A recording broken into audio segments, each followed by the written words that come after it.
बरसात की काली रात थी, जिसमें बिजली की गड़गड़ाहट से जंगल और भी भयावह लग रहा था।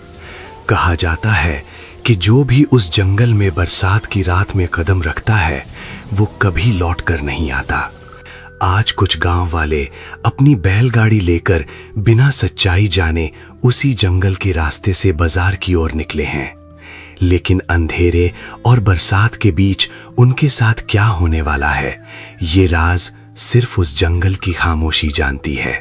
अरे ये क्या, ये लो, मैंने पहले ही मना किया था। मैंने कहा था कि इस रास्ते से मत जाओ। अब देखो, बारिश आने वाली है, ऊपर से ये घना जंगल। अब क्या करेंगे? अरे रघु, तू क्यों घबराता है? ये बादल बस गरज रहे हैं, बरसेंगे नहीं। इससे पहले ही हम सीतापुर में पहुंच जाएंगे। अरे नाना जी, गाड़ी क्यों रोक दी? क्या हुआ? जल्दी चलो ना। अरे ठहर जा बेटा, इतनी जल्दी क्यों शोर मचाता है? तुम सब उतरो गाड़ी से नीचे और जिस जिस को हल्का होना है यहीं हो लो। फिर मैं रास्ते में गाड़ी नहीं रोकूंगा। देखो, आगे घना जंगल है और रात होने वाली है। उस जंगल का रास्ता कुछ ठीक नहीं है, इसलिए हम वहां से तेजी से निकलेंगे। रास्ते में कहीं रुकेंगे नहीं। हाँ नाना जी, मुझे बड़ी जोरों की लगी है, चलो ना जल्दी। अरे हाँ ठीक है बेटा, चल आजा मेरे साथ चल।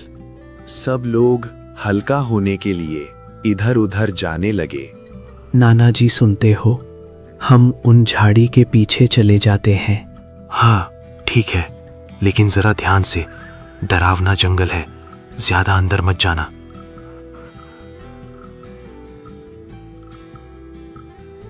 कोई पेड़ के पीछे चला गया, कोई तालाब के पास, और रघु झाड़ियों के पीछे चला गया।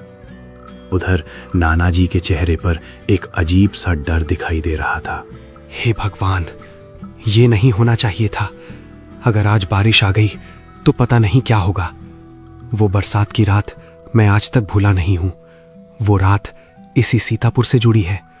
कितने साल बीत गए, सीतापुर गांव के उस मेले में जाते वक्त कभी रास्ते में बारिश नहीं हुई थी, पर आज ऐसा लग रहा है जैसे वो बरसात की रात फिर से लौट रही है। नहीं, हमें जल्दी से उस जंगल को पार करना होगा। अरे आ जाओ सब, जल्दी करो, हमें निकलना होगा, बारिश शुरू होने वाली है। रघु, सब आ गए ना? हाँ नाना जी, सभी आ गए हैं। चलिए चलते हैं। नाना जी, आप इतने डरे हुए क्यों लग रहे हैं? क्या हुआ, क्या बात है? अरे कुछ ना है रघु बेटा, सब ठीक है। नाना जी, रघु ठीक कह रहा है। बताइए ना, आपके चेहरे की हवाइयां क्यों उड़ी हुई हैं? आप हमसे कुछ छुपा रहे हैं क्या? अरे राजू बेटा, ऐसी कोई बात नहीं है। तुम सब लोग बैठ जाओ और मेरी बात ध्यान से सुनो। जरा ठीक से संभल कर बैठना, आगे जंगल आने वाला है। वो जंगल का रास्ता कुछ ठीक नहीं है।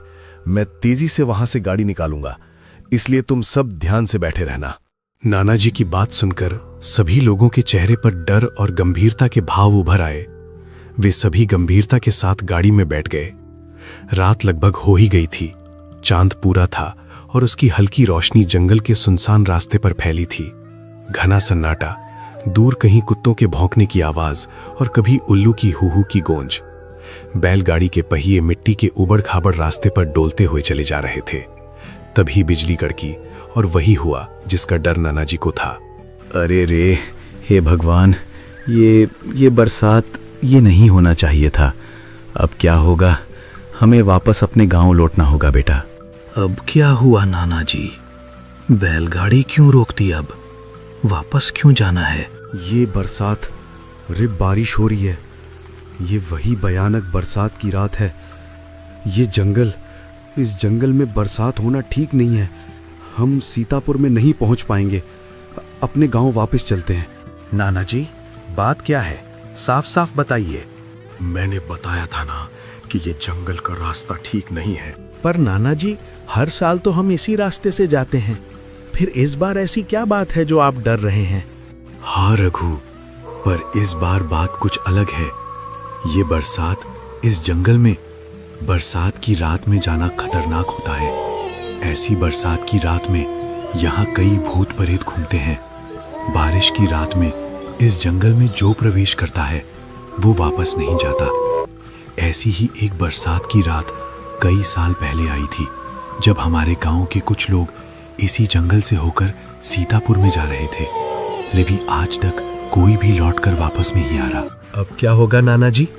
तेज बारिश हो रही है और यहाँ कोई कोठी भी नहीं है।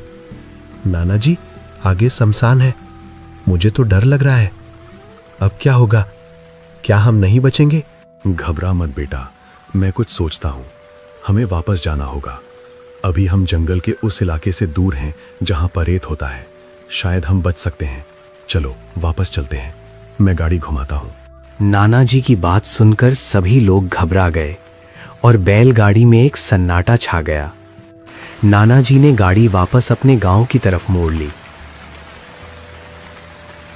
जैसे ही वे थोड़ी दूर, बैल ठिठक कर रुक गए और बैलगाड़ी के पहिए जाम हो गए।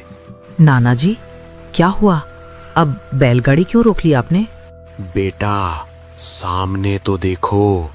सभी लोग सामने का नजारा देखकर चौंक गए। सामने कुछ बड़े बड़े पत्थर रखे हुए पड़े थे, जिन्होंने रास्ते को पूरी तरह से बंद कर दिया था।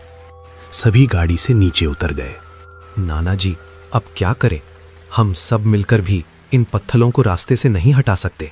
पता नहीं क्यों मुझे ऐसा लग रहा है कि कोई शक्ति है जो हमें वापस नहीं जाने देना चाहती। वो हमें इस जंगल में रोक रही है।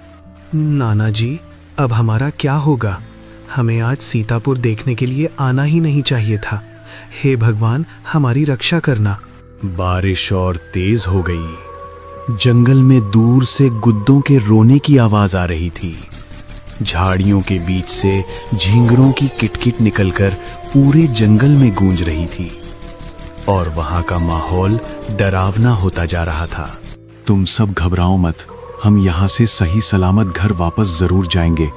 मुझे एक दूसरा रास्ता पता है, हम वहीं से अपने गांव वापस जा सकते हैं। रघु बेटा, देखो, अगर हम इस रास्ते से जाएं तो गांव की तरफ जा सकते हैं। पर नाना जी, ये तो शमशान का रास्ता है। ऐसी बरसात की भयानक रात में शमशान के पास से निकलना ठीक होगा क्या? पर और कोई रास्ता भी तो नहीं है। देख रहे हो ना ये पत्थर, इन्होंने पीछे का रास्ता बंद कर दिया है। हमें उसी रास्ते से वापस जाना होगा। सीतापुर के लिए गए तो घर पर वापस नहीं आ पाएंगे। ठीक है नाना जी, इसी रास्ते से चलते हैं। एक तरफ गड्ढा है, दूसरी तरफ खाई। क्या पता गड्ढे में गिरकर बच जाएं, क्योंकि खाई में गिरे तो बचना मुश्किल है। बात सही है बेटा। देखो, अब सब लोग बैलगाड़ी में बैठ जाओ। हम लोग शमशान के पास से होकर निकलेंगे। कोई घबराना मत। और हाँ, जब हम शमशान के पास से गुजरें तो कोई बोलेगा नहीं, सब चुपचाप बैठे रहेंगे। अब चलो। सब लोग बैलगाड़ी में बैठे और नाना जी ने तेजी से गाड़ी को शमशान के रास्ते पर भगाना शुरू किया। आधी रात होने लगी थी। बैलगाड़ी धीरे धीरे शमशान के पास पहुंच गई। बारिश अभी भी अपने विकराल रूप में थी। आसमान में बादल गरज रहे थे। बिजली की चमक से पूरा जंगल भयानक लग रहा था। बिजली की हल्की रोशनी में टेढ़े मेढ़े पुराने पेड़ ऐसे लग रहे थे जैसे कोई अपने हाथों को ऊपर उठाए खड़ा हो। पेड़ों की सूखी डालियां नीचे लटक रही थीं। शमशान की टूटी फूटी दीवारों पर काई जमी थी। तभी हवा अचानक ठंडी हो गई, जैसे किसी ने अपनी सांस रोक ली थी। बैलगाड़ी शमशान के पास से गुजरी तो सब चुप हो गए। अचानक एक शमशान से जैसे मिट्टी खिसकने की आवाज आई और दूर से किसी लड़की के कराहने की आवाज। रघु अपने डर को छुपाते हुए और गले को साफ करते हुए बोला, शायद हवा होगी। हवा की वजह से कुछ गिरा होगा शायद। लेकिन सबके दिल की धड़कन तेज हो चुकी थी। कुछ ही दूरी पर बैलगाड़ी के सामने एक औरत खड़ी दिखाई दी। उसके हाथ में एक लालटेन थी जो हल्की रोशनी बिखेर रही थी। चेहरे पर झुर्रियां और आंखें गहरी काली गुफाओं जैसी। उसकी आंखों में जैसे कोई राज दफन था, कोई रहस्य। उस औरत को सामने देखकर बैल ठिक ठुक कर रुक गए, जैसे बेचाह कर भी आगे नहीं बढ़ पा रहे थे। आप सभी कहाँ जा रहे हैं? माता जी, वो हम अपने गांव से सीतापुर जा रहे हैं। इतनी रात में इस जंगल में क्या करने वास्ते आए थे? वो हम सीतापुर का महायज्ञ देखने जा रहे थे, पर रास्ते में बारिश आ गई तो वापस अपने गांव जा रहे हैं। महायज्ञ देखने बरसात की रात में इस जंगल के रास्ते से जो भी जावेगा वो बचे को नहीं। तने पता से है ना? माताजी, हमें पता है उस जंगल में ऐसी बरसात में भूत प्रेत घूमते हैं। हम इसीलिए ही तो वापस जा रहे हैं। अरे वापस क्यों जा रहे हो भाई? जनो मेला देख लो, इस पगडंडी पकड़ लो, इस रास्ते से वो जंगल ना आवेगो। तुम लोग सीधा सीतापुर पहुंच जाओगो और वहाँ भी बिल्कुल सुरक्षित। नाना जी, ये माता जी ठीक ही तो कह रही हैं। अब हम इतनी दूर आ ही गए हैं तो महायज्ञ देखने चलते हैं ना। पर राजू, ये ठीक रहेगा क्या? मैं तो कहता हूँ वापस चलते हैं। नहीं नाना जी, मुझे महायज्ञ देखना है। चलो ना, सीतापुर में ही चलते हैं। अच्छा अच्छा, ठीक है राजू बेटा, हम इसी पगडंडी से चलते हैं। माताजी, आपका शुक्रिया। नाना जी अपनी गाड़ी लेकर उस पगडंडी की तरफ बढ़ गए।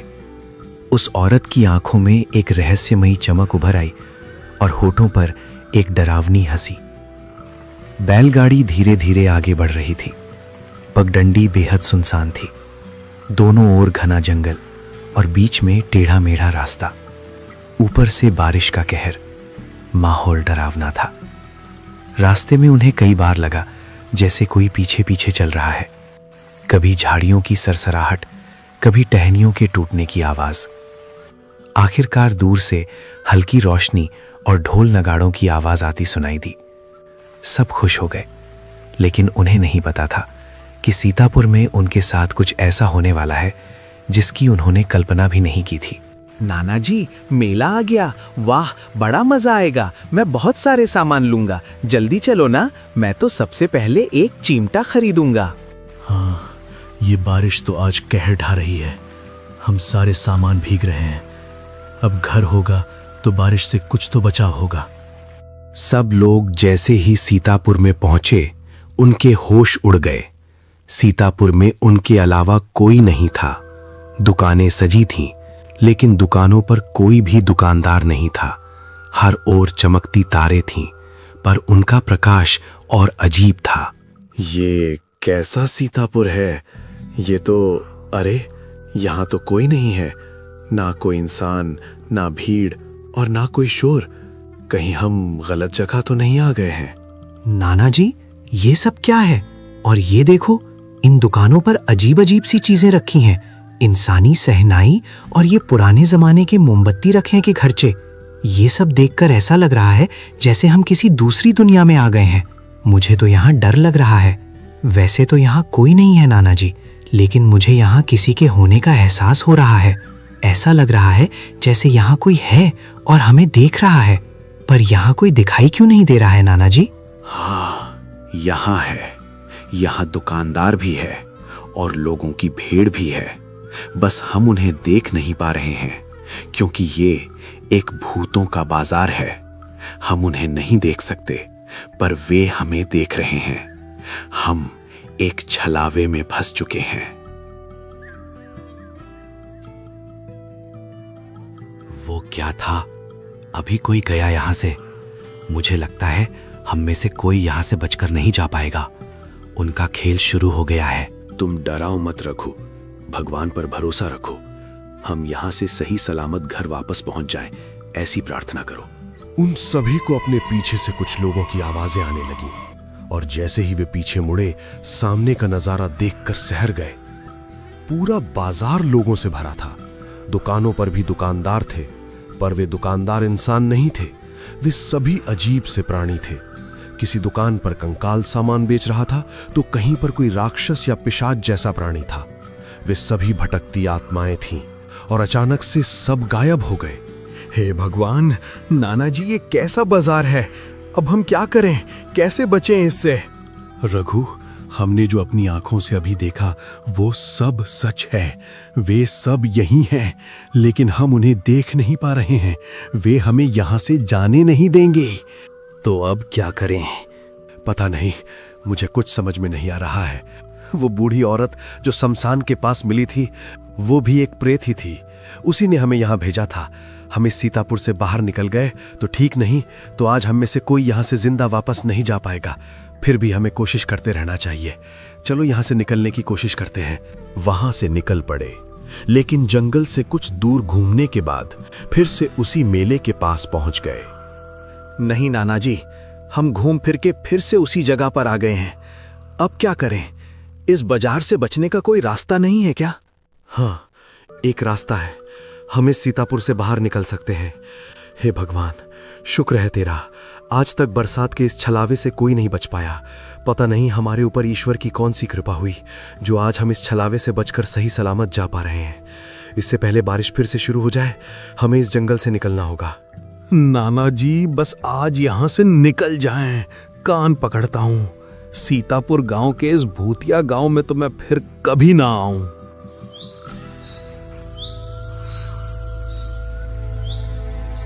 वो सही सलामत अपने गांव लौट आते हैं।